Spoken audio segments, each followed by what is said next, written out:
মার কবরে সাপ কে? সেটাই তো আম্মা, আমি তো নিজেও বুঝতে পারছি না খবরের মধ্যে সাপ এলো কোথা থেকে। 2-3 দিন আগেও তো আমি এসেছিলাম, কই তখন তো আমি কোনো সাপ দেখিনি। আজকে হঠাৎ সাপ কেনই বা এলো আমি তো নিজেও বুঝতে পারছি না মা। বাবা তুমি তাড়াতাড়ি মারে ডাকো, নয়তো সাপ মারে কামড় দিব। মা মা তুমি উঠো মা। তোমার মা আর উঠবে না মা, ও তো চিরনিদ্রায় ঘুমিয়ে গেছে, সে মারা গেছে মা, সে আর কখনো উঠবে না। কে বাবা? তুমি না কইছো মা মারা যায় নাই, মা এই জায়গায় ঘুমায় আছে, কয়দিন পর আবার ফিরে আসবো। হ্যাঁ মা বলছিলাম, কিন্তু সেইটা তোমাকে বোঝানোর জন্য। তোমার মা আর কোনোদিনও কবর থেকে উঠে আসবে না মা, সে চিরনিদ্রায় শায়িত হয়ে গেছে। তুমি ছোট মানুষ তো, মন খারাপ করবে, তাই তোমাকে বোঝানোর জন্য আমি এসব বলেছিলাম। না বাবা তুমি মিথ্যা কথা কইতাছো, মারে মনে হয় সাপে কামড় দিছে, এর লাগা কথা কইতে পারতাছে না, উঠতেও পারতাছে না। মা তুমি একটু শান্ত হও, আমি দরকার হলে ওই সাপটারে খেদানোর ব্যবস্থা করতেছি। তুমি এখানে খাও, তাড়াতাড়ি করো, নয়তো মারে সাপ কামড় দিব। ঠিক আছে মা।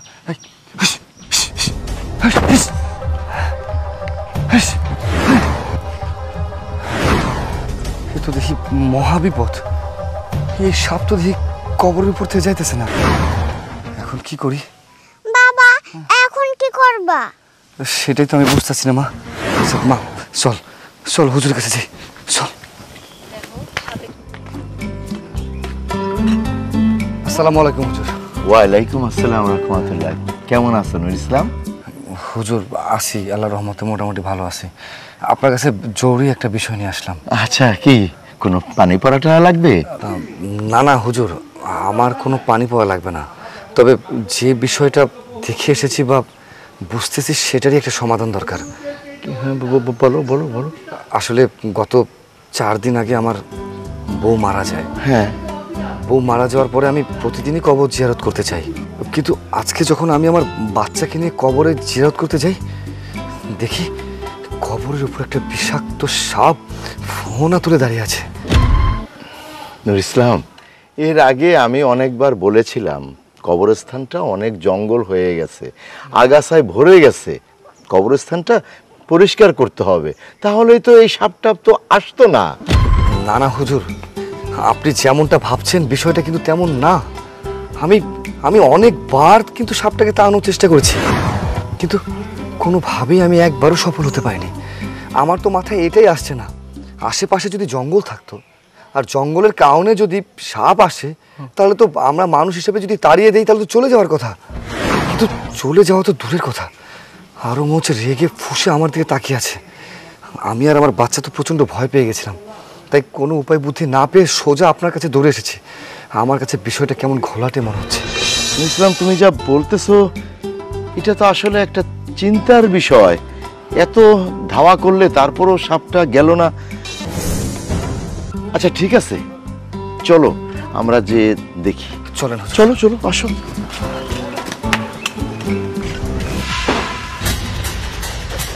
হুজুর এই যে দেখেন। নাউজুবিল্লাহ, আস্তাগফিরুল্লাহ। ইয়া আল্লাহ, আমি এটা কি দেখতেছি? এ তো খারাপ লক্ষণ, এমন তো আমি কখনো দেখিনি, কারো কবরেই আমি আজ পর্যন্ত আমার চোখে পড়ে নাই। হেট, হেট। যা যা যা, এই এত জায়গা থাকতে তুই এখানে কেন এসেছিস? এই যা যা যা যা। হুজুর হেট। হুজুর, হ্যাঁ, আমার মনে হয় আপনি বৃথায় চেষ্টা করছেন। আমি অনেকক্ষণ ধরে অনেকবার চেষ্টা করছি হুজুর, কিন্তু কোনো কিছুতেই কোনো কাম হইতেছে না। শেষমেশ উপায় বুদ্ধি না পাইয়া আপনার কাছে আশ্রয় নিছি। ভাবলাম আপনি হয়তো কোনো একটা সমাধান করতে পারবেন, কিন্তু আপনি তো নিজের চোখেই সব দেখলেন। যতই যা করি কবরের উপর থেকে সাপটা কোনোভাবেই যাইতেছে না। হুজুর এখন কি করা যায় বলেন তো? ইসলাম, আমিও তো অনেকবার চেষ্টা করলাম, কিন্তু সাপ এক চুলো সরতেছে না। আচ্ছা ইসলাম, তোমার ব্যক্তিগত ব্যাপার নিয়ে আমি তোমাকে কিছু প্রশ্ন করব, তুমি কিন্তু কিছু মনে করো না। জি হুজুর, বলেন না। আচ্ছা আচ্ছা, নূর ইসলাম, তোমার স্ত্রী মারা যাওয়ার আগে তার স্বভাব চরিত্র, মানে আমি বলতে চাচ্ছি তোমার স্ত্রীর চলাফেরা কেমন ছিল? হুজুর, আমার স্ত্রী তো তেমন একটা খারাপও ছিল না। আল্লাহর রহমতে মোটামুটি তো সব কিছু ভালোই আছিল, আচার ব্যবহার সব কিছুই। সব কিছু ভালো ছিল? দেখো নূর ইসলাম, সব কিছু ভালো ছিল ঠিক আছে, তার মধ্যেও কিন্তু আসলে সাংসারিক জীবনে অনেক কিছু ঘটে যায়। তুমি কিন্তু দ্বিধা করো না, তুমি যদি কোনো কিছু লুকাও তাহলে কিন্তু আমি সঠিক তথ্যটা আমি তোমাকে দিতে পারবো না। বুঝতে পারছি, তাইলে আপনার এখন সব কিছু আমি খুইলা কই। হ্যাঁ, তাইলে শুনেন। ভাবি, আমি তাহলে এখন বাড়িতে চলে যাই, অনেক দেরি হয়ে গেল। আর তাছাড়া আমার শাশুড়ি পছন্দ করে না আপনাকে বাড়িতে আসা। উনি যদি জানতে পারে তাহলে আমার খবরই আছে। ভাবি, বর্তমান যুগে তোমার মতো মানুষও হয় কত? ভাবি, নিজেকে কিন্তু চেঞ্জ করতে হবে, বুঝছো? তুমি আমারে দেখে তো কিছু শিখতে পারো। দেখো না, আমি পুরো রাজ্য শাসন করে আসি, আমার স্বামীকে আমার মুখের উপর কথা কইতে পারে না তো। তুমিও নিজেকে একটু চেঞ্জ করো। এভাবে যদি তুমি অবলার মতো পইরা থাকো ওই সংসারে, ওরা তো তোমার মানুষ হিসেবে গণ্যই করবো না। সত্যি কথা বলতে এমনিতেও ওরা তোমার মানুষ হিসেবে গণ্য করে না। সব কিছুই ঠিক আছে বুঝলাম, কিন্তু আমার শাশুড়ি, ওরে বাবা রে বাবা, ওনার চোখ দেখলেই তো আমি থরথর করে কাঁপি, একদম জল্লাদের মতো দেখতে। ওনার মুখের উপরে আমি কিছু কইতে পারি না, আমার ডর লাগে। মুখ দিয়ে কবাকে, মাঝে মাঝে হাত ব্যবহার করবা। হাত? আমি তো ওনার চোখের দিকে তাকিয়ে কথা কইতে পারি না, আবার হাত? না ভাবি, এইগুলো আমার দ্বারা হইব না, মাফ চাই। এইগুলা যেহেতু হইব না, তাহলে ভাবি তোমার আর সংসার করেও খাওয়া লাগবো না, কাজের মেয়ের মতো এই বাড়িতে পইরা থাকতে হইব। এই যে কুবুদ্ধি দেওয়ার জন্য তো সুন্দর কইরা বইসা রইছো ভাবি, এইভাবে থাকলে তো আর আপনার সংসার করা লাগবে না। এই সরি হারামজাদি রূপকুমারী, তোর না মানা করছি যে এই বাড়িতে বেশি বেশি আসবি না? কি পাড়া বেড়াতে পারিছস? না না, আমি এই জায়গায় গল্প করতে আহি নাই, পাড়া বেড়াতে আহি নাই। আমি তো ভাবির কাছে লবণের জন্য আইছিলাম। লবণ? আমাগো বাড়িতে লবণ কম পড়ছে? কই দেখি, তোর হাত তো খালি, লবণ কই? অজু হাতের আর রাস্তা পাস্তা না?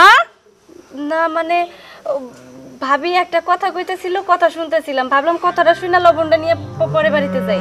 তরে কি আমি এই বাড়িতে আনছি পাড়া বেড়ানোর জন্য? তরে না কইছে আমারে না জিজ্ঞেস করে কোথাও এক পা যাবি না? চাচি, আপনি এমন করে কথা কনকে? হ্যাঁ, আচ্ছা ভাবি কি খাঁচার পাখি যে আপনি একটা পাখি খাঁচার মধ্যে বন্দি করে রাখছেন, তারে উঠতে দিবেন না? ভাবি হচ্ছে একটা মানুষ, সে সব জায়গায় যাইবো, মানুষের সাথে মিশবো, এটাই তো নিয়ম, তাই না? একটা মানুষকে সারাদিন ঘরের মধ্যে বসে থাকতে পারে? এই সরি, এই তোর কাছে কি আমার বুদ্ধি নিতে হইব? আমার বউরে আমি কিভাবে রাখুম, কিভাবে পালুম, খাঁচায় রাখুম না, বাইন্দা রাখুম না, সাইরা দিমু, সবকিছু তোর কাছে শিখতে হইব। এই জন্যই তোরে কইছি তুই এই বাড়িতে আসবি না, মানা করার পরেও তুই এই বাড়িতে আইছস। হ্যাঁ, আমার পোলা তোরে বিয়া কইরা নিয়ে আসছে কিসের জন্য? এসব কুবুদ্ধি শোনার জন্য? চাচি, কথাবার্তা কিন্তু সাবধানে কইবেন। আমি কিন্তু ভাবিরে মোটেও কুবুদ্ধি দেই না, বুঝছেন? আমি যেসব বুদ্ধি দেই না, একবার এগুলো উচিত কথা। তাছাড়া এসব কথা না আপনারা টাকা দিয়েও কোথাও কিনে পাবেন না। এই তুই কি উকিল নাকি? হ্যাঁ, তোর থেকে আমার বুদ্ধি শিখতে হইব, আবার টাকা দিয়ে বুদ্ধি শিখতে হইব? কই থেকে আইছিস তুই?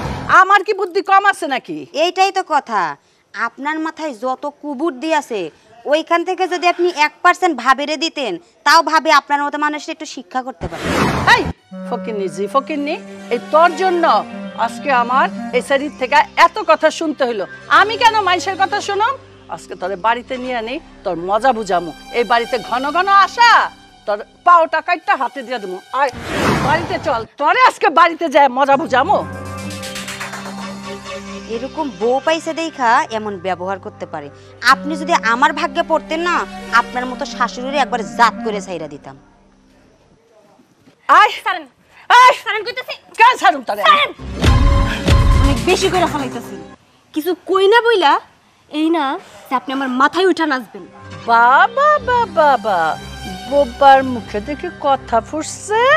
খই ভাজো নাকি? হ্যাঁ, আপনি কি মনে করছেন আমি সবসময় এরকম চুপ থাকবো, বোবা থাকবো? অনেকদিন তো বোবা থাকছি, কিন্তু না, যে লাউ সে কদু। আপনি দেখি দিনের পর দিন আমার উপর অত্যাচার বাড়াই চলছেন। আমি কি এই বাড়ির বউ না? আমার সাথে কি একটু ভালোভাবে কথা কওয়া যায় না? আদর করে কথা কওয়া যায় না আমারে? সেইটা না করে সবসময় আমার অত্যাচার করতেই থাকেন। ও বাবা, আমি তো আসমান থেকে মাটিতে পড়লাম। এটা কারে দেখতেছি? ওই যে পাশের বাড়িতে যাস, কুবুদ্দে নিয়ে আসস, এই জন্যই কইছি তোরে আমি কোথাও যাইতে দেব না, ঘরের মধ্যে আটকায় রাখুন। এখন যখন তোমার এই মুখে খই ফুটছে, বোবার মুখে বুলি আইছে, এরপরে তো তোমার আশপাশ দিয়ে যাওয়া যাইব না। হ্যাঁ, আপনি যেটাই মনে করেন না কেন, এখন থেকে আপনি আমার আসল রূপ দেখবেন। আপনি আমার ওই বাড়িতে যাইতে না করছেন না, আমি 100 বার ওই বাড়িতে যাবো, দেখি আপনি কি করেন। কি কইলি? তোর এত বড় সাহস, তুই আমার মুখে মুখে কথা কর? তোরে আমি আর না, খবরদার ওই হাতটা আর ভুলে যেন আমার গালে না পড়ে, তাইলে আপনার হাতটা আমি ভাঙ্গা দিব। বৌমা, তুমি আমার গালে থাপ্পড় মারলা? তুমি আমার গায়ে হাত তুললা? আমি তো এটা তোমার কাছে আশা করি নাই। আমি তোমার শাসন করি ঠিকই, সেটা তোমার ভালোর জন্য। পাশের বাড়িতে যায় যদি কুবুদ্ধি নিয়ে আসো, আমাদের সংসারে অশান্তি লাগবে। আমি চাই না মানুষের বুদ্ধিতে আমাদের সংসারে অশান্তি লাগুক। তোমার আমি শাসন করি, সে অধিকার আমার আছে। তুমি আমার বউ বইলা, সেই জন্য তুমি আমার গালে থাপ্পড় মারবা? হ্যাঁ, মারমু। কারণ এই সংসারে যেদিন থেকে বউ হয়েছি, ওই দিন থেকেই আপনি আমার উপর অত্যাচার শুরু করছেন। ভালোই তো বানায় মিথ্যা কথা কইতে পারেন। তোমার আমি শাসন করি, ওই বাড়িতে যাইতে দেই না, তোমার কুবুদ্ধি দিব তাই। শুনেন, ওই ভাবি আমার কোনো কুবুদ্ধি দেয় না, যা দেয় সুবুদ্ধি দেয়। বরং আপনি আমার দিনের পর দিন অত্যাচারের উপরে রাখেন। আজকের পর থেকে যদি আবার আমার সাথে কোনো কিছু চালাকি করার চেষ্টা করেন না, তাহলে খুব খারাপ হয়ে যাবে। আর আপনি আমার কইছেন না ওই বাড়িতে না যাইতে, আমি ওই বাড়িতেই যাবো, আর এখনই যাবো, দেখি আমার কেডায় আটকায়। ঠিক আছে বৌমা, তোমারে এরপর থেকে আমি আর শাসন করব না, তোমারে আমি স্বাধীন করে দিলাম। তুমি যেভাবে খুশি সেইভাবেই চলো, আমি তোমারে কিচ্ছু কম না। ধন্যবাদ।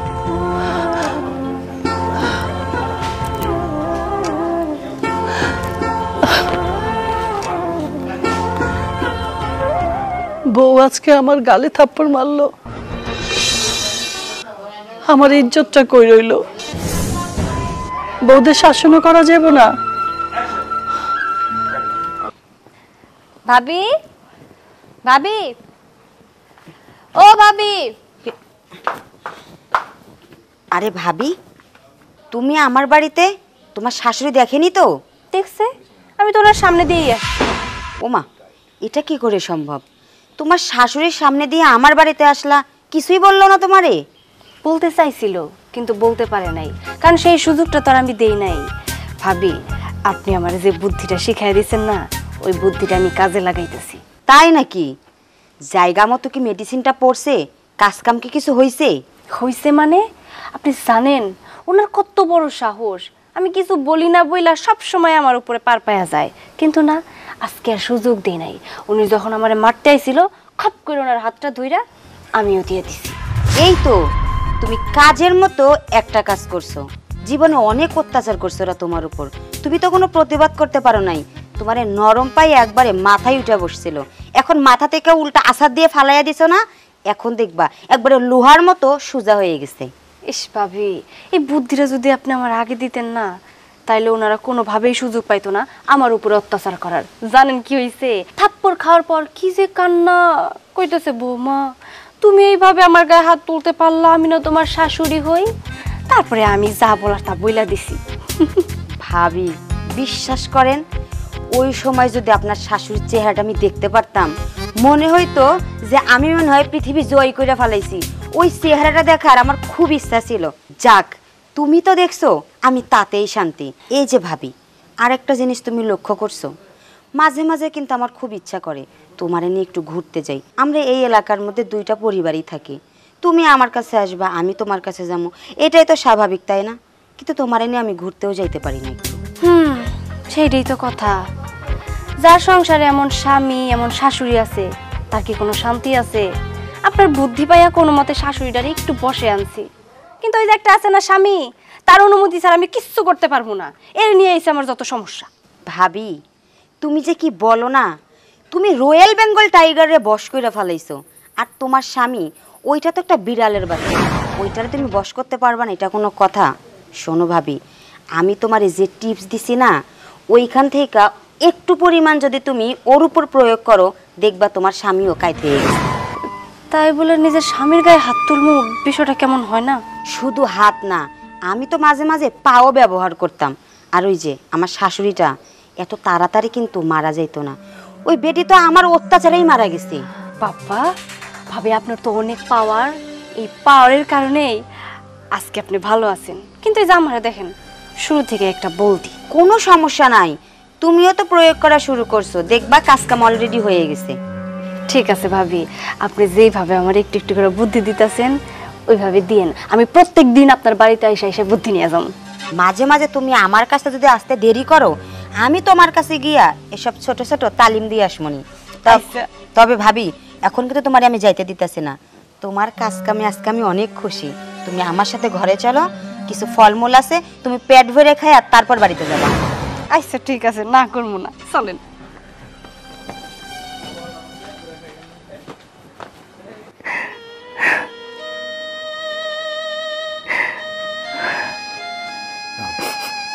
মা, কি ব্যাপার?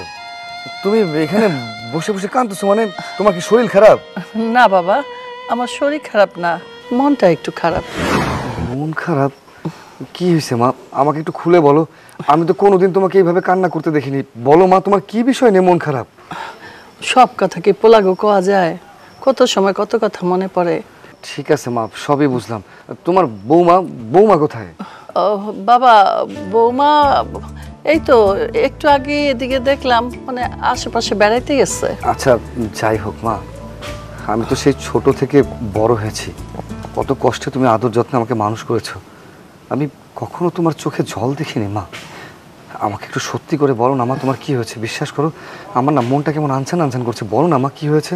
দেখ বাবা, আমার কিচ্ছু হয় নাই, তুই আমার নিয়ে এত টেনশন করিস না, আমি ভালোই আছি। তবে বাবা, আমি ভাবতেছিলাম কি, তুই তোর বউরে নিয়ে আলাদা হয়ে যা। আলাদা হয়ে যাব মানে মা? মা তুমি এসব কি বলতেছো? তোমার বৌমাকে নিয়ে আমি কেন আলাদা হয়ে যাব? আর তাছাড়া তোমার দেখভাল করবে কে? তোমার সেবা যত্ন করবে কে? তোমার তো বয়স হয়ে গেছে, এই বয়সে এসে তোমাকে দেখার মতো কেউ থাকবে না। না না মা, আমি এই অন্যায় করতে পারবো না তোমার সাথে। আমি কখনোই আমার বউকে নিয়ে আলাদা থাকতে চাই না মা। আমি সুখে দুঃখে সব সময় তোমার সাথে থাকতে চাই, তোমার পাশে থাকতে চাই। দেখ বাবা, আমি যেটা বলি ভালোর জন্যই। তুই বিয়ে শাদী করছস, ভবিষ্যতে তোর বাচ্চা কাচ্চা হইব, সংসার বড় হইব, আর শাশুড়ির সাথে সব সময়তেও বউ থাকতে চায় না, থাকলেও হয়তো তোর কাছে অনেক কিছু বলবে না। আর সংসারে কত কাজকর্ম থাকে, তাই না? এই বৌমাদের যদি বলি আজকে এটা করো কালকে ওইটা করো, এদের মন খারাপ হয়। তাই বলতেছিলাম কি বাবা, তুই তোর বউরে নিয়ে আলাদা সংসার কর, আলাদা থাকবি, সুখে থাকবি, মাঝে মাঝে আমার এসে দেখে যাবি, এতে ক্ষতি কি? না মা, এই কাজ আমার দ্বারা কখনোই সম্ভব না। বাবা মারা যাওয়ার পর কত কষ্ট করে তুমি আগলায় রাখছো, এই সংসারটারে নিজের হাতে তুমি আগলায় রাখছো। তোমার হাতের আদর ভালোবাসা পাইয়া আস্তে আস্তে বড় হইলাম, বিয়েটাও দিলাম। এরপর কোন মুখে বলো মা যে আমি তোমারে ছেড়ে আলাদা থাকো? দেখো মা, কোনো একটা বিষয় নিয়ে তো ভুল বুঝাবুঝি হয়েছে, এইটা আমি বুঝতে পারছি। তুমি আমার উপর সব কিছু ছেড়ে দাও, আমি এটার একটা ব্যবস্থা করুন, তুমি কোনো চিন্তা করো না। তুমি আসো তো আমার সাথে ঘরে। দাঁড়া বাবা দাঁড়া, দেখ আমি তোর আরেকটা কথা কই। তোর বাবা যখন আমার বিয়ে করলো, প্রথম আমি আমার শাশুড়ির সাথেই ছিলাম, এরপরে আমি আলাদা হয়ে গেছিলাম তোর বাপরে বুঝাইয়া। আর এখানে তো আমি তোরে বলতেছি তুই বউরে নিয়ে আলাদা হ, এতে কি ক্ষতি? কি ক্ষতি? তো অনেক কিছু মা, এটা তুমি বুঝবা না। পৃথিবীর কোনো ছেলেই চাইবো না যে তার মার কাছ থেকে আলাদা থাকবে। আর যেহেতু সময়টাও খুব সংকীর্ণ, আমি চাই এই পৃথিবীতে যে কয়টা দিন আমরা বাচ্চা আছি, অন্তত মা বলে একসাথে থাকি। বাপ তো পাশে নাই, তাই এই অন্যায়টা আমার দিয়ে করায় না মা। আমি তোমার ছাড়া থাকতে পারবো না। তুই কথা শুনবি না? না না মা, আমি তোমার কোনো কথাই শুনব না। তুমি চলো আমার সাথে, এটা একটা না একটা আচ্ছা ব্যবস্থা করি। দেখ বাবা, আমি বলতেছি যে তুই তুই আমার কথাটা শোন। এরপর কিছুদিন পর আমার মেয়েটা হয়। মেয়েটা হওয়ার পরই আমার বউ তার বাপের বাড়ি চলে যায়। দুঃখের বিষয় কি জানেন হুজুর, তারপরই আমার মা ভীষণভাবে অসুস্থ হয়ে যায়। আমার মা অনেকবার আমারে কইছিল, বাবারে বৌমারে ঘরে নিয়ে আয়, ওরে ছাড়া আমার কেমন জানি ভালো লাগতেছে না, মন মেজাজও তেমন ভালো না। কিন্তু তারপর আমি তারে আনতে চাই। এরপর নানু এখন তোমার কেমন লাগতেছে? আরে আমার আর ভালো লাগে না, কিছুই ভালো লাগে না, দিন দিন শরীরটা খারাপের দিকে যাইতেছে। নানু এইভাবে আর আমি কতদিন তোমার কাছে থাকবো বলো তো? আমার তো ওদিকে স্কুল গ্যাপ যাইতেছে, আমার স্কুলে যাইতে হইব। মা প্রতিদিনই আমারে ফোন করতেছে। আহা আমার কাছে একটু থাক না, কে দেখবো আমারে ক? তুই গেলে তো আমি একা হয়ে যাবো। মা বলছিলাম কি, আমি একটু বাইরে যাচ্ছি, কিছু কাজ ছিল, কাজগুলো সেরে আসি। আরে বাবা বাজায় তো যাবি ঠিক আছে, আমার যে মনটা পড়ে রয়েছে আমার নাতনির দিকে, জানা বাবা তোর মাইয়াটার একটু নিয়ে আয়, আমি একটু চোখের দেখা দেখি, মনটা শান্তি করি। আসলে মা সব কিছুই তো তুমি জানো, চাইলেও এখন সব কিছু সম্ভব না। তোমার বৌমাকে কতবার করে বলছি বাসায় আসার জন্য, কিন্তু সে তো আমার কোনো কথাই শোনে না। আমি কি করতে পারি মা বলো? বাবা রে, আমি তো বৌমার সাথে তেমন কোনো খারাপ ব্যবহার করি নাই, বৌমা তো অভিমান করে গেলই, সাথে আমার নাতনিটারেও একটু দেখতে দেয় না। আমার এখন শরীর ভালো না, আমার মনটা ছটফট করতেছে আমার নাতনিটারে দেখার জন্য। ও বাবা তুই একটু বুঝাই শুনে নিয়ে আয় না, আমি এই আজ আছি কাল নাই, শরীরটা দিন দিন খারাপ হয়ে যেতেছে।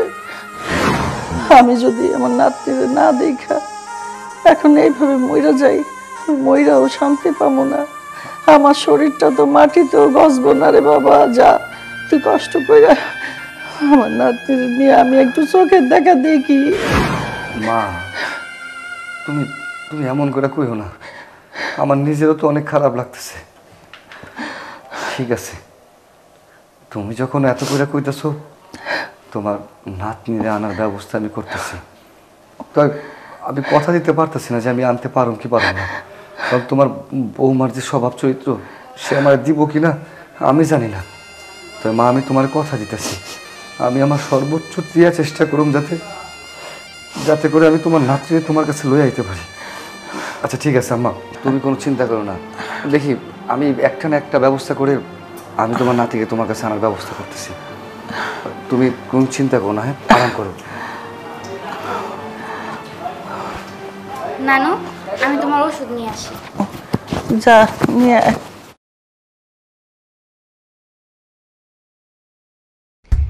ভাবি ভাবি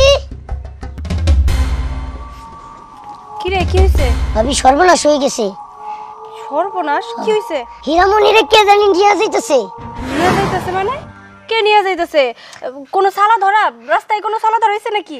না আমি তো ওরে চিনি না, তবে একটা লোকে তারে নিয়ে যাইতেছে। ওকে নিয়ে যাইতেছে মানে?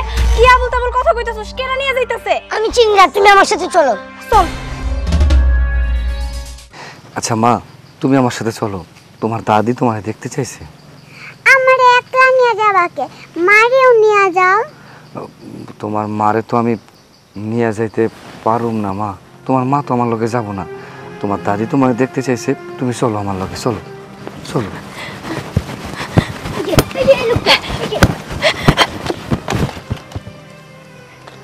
তুমি তুমি এখানে কেন?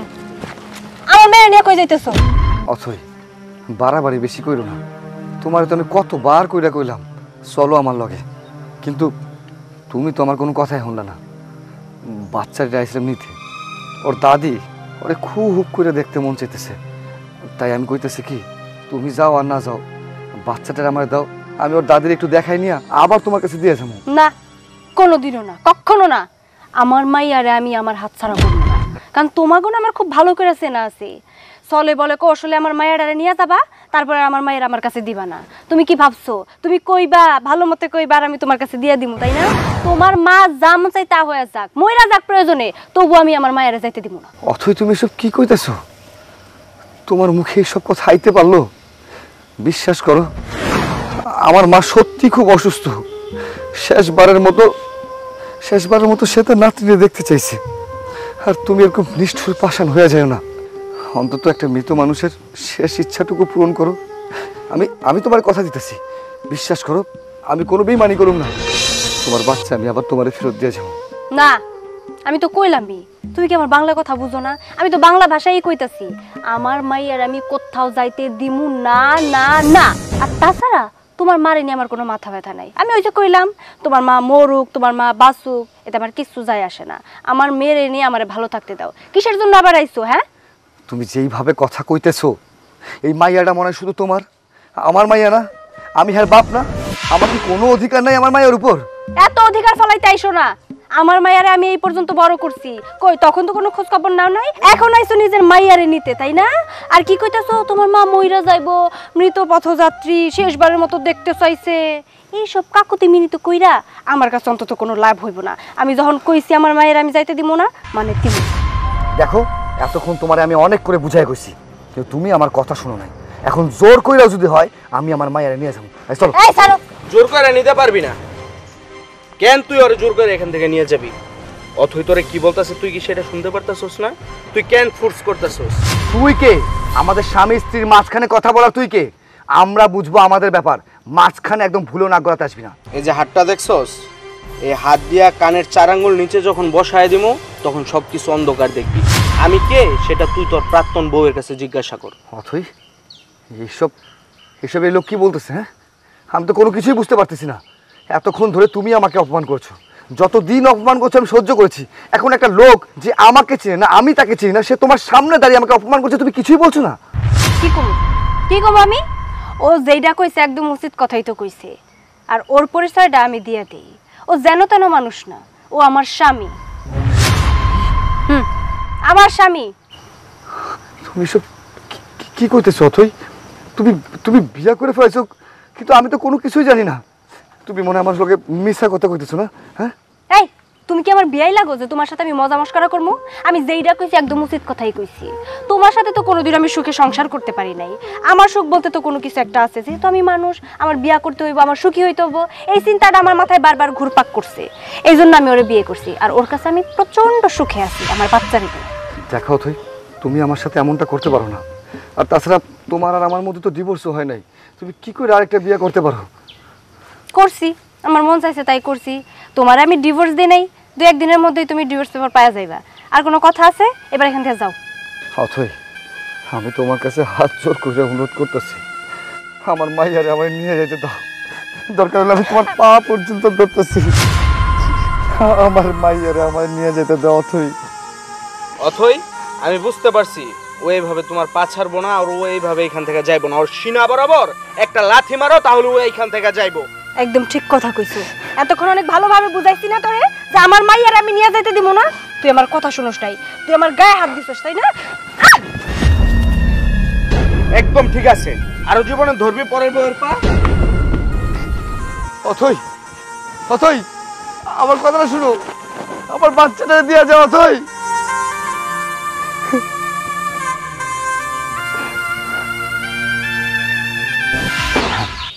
এখন সবই তো শুনলেন হুজুর।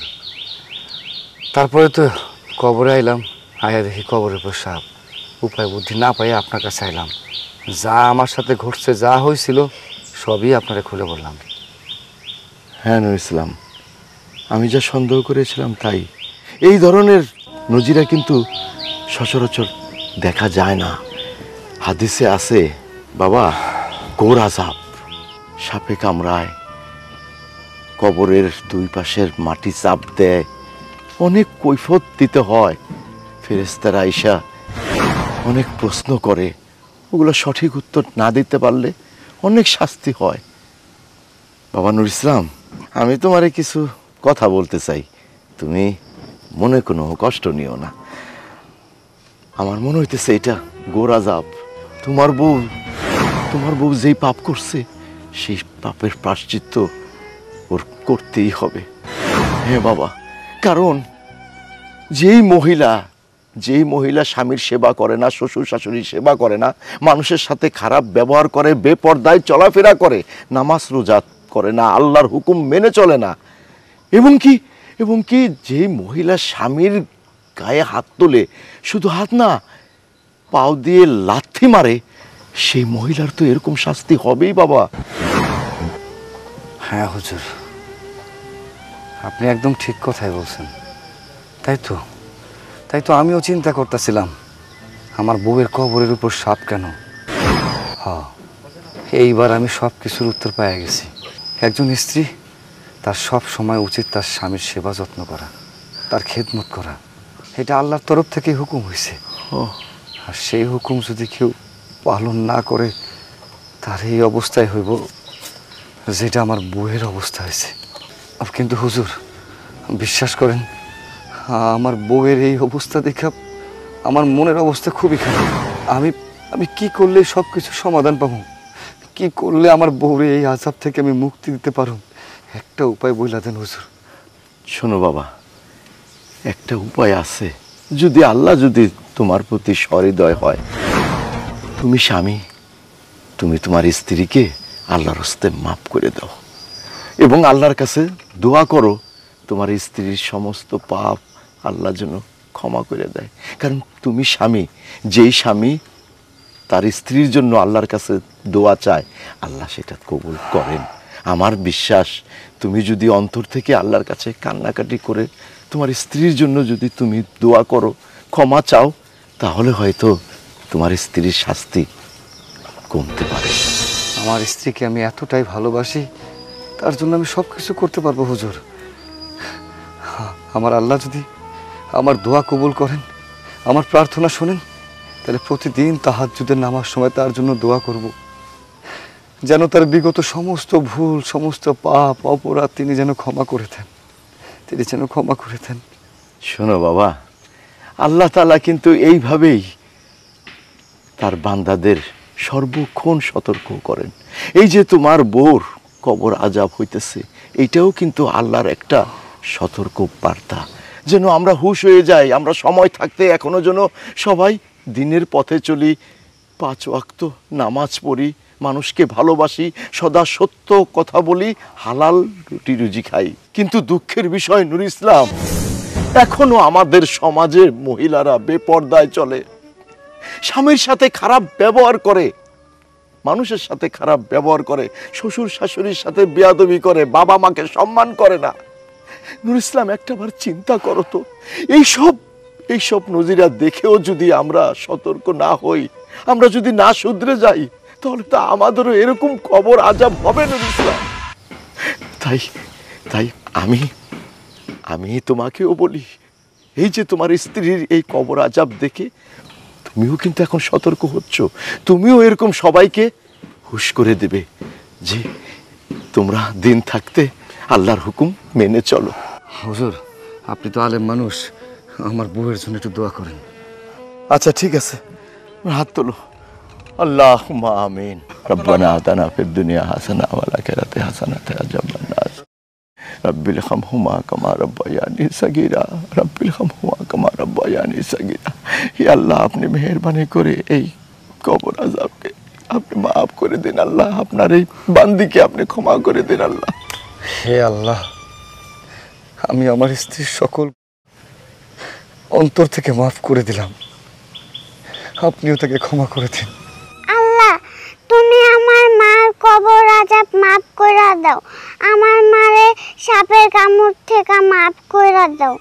আল্লাহ, মেহেরবানি করে আমাদের দোয়া আপনি কবুল করুন, মেহেরবানি করে আপনি আমাদের দোয়াটা কবুল করে নিন। আমিন আমিন সুম্মা আমিন। বারাকা লা ইলাহা ইল্লাল্লাহু মুহাম্মাদুর রাসূলুল্লাহ। হুজুর, সাপ তো থেকে চলে যেতেছে। নূর ইসলাম, সবই আল্লাহর কুদরত, সবই আল্লাহর খেলা। আল্লাহ তো রহমানের রহিম। চলো।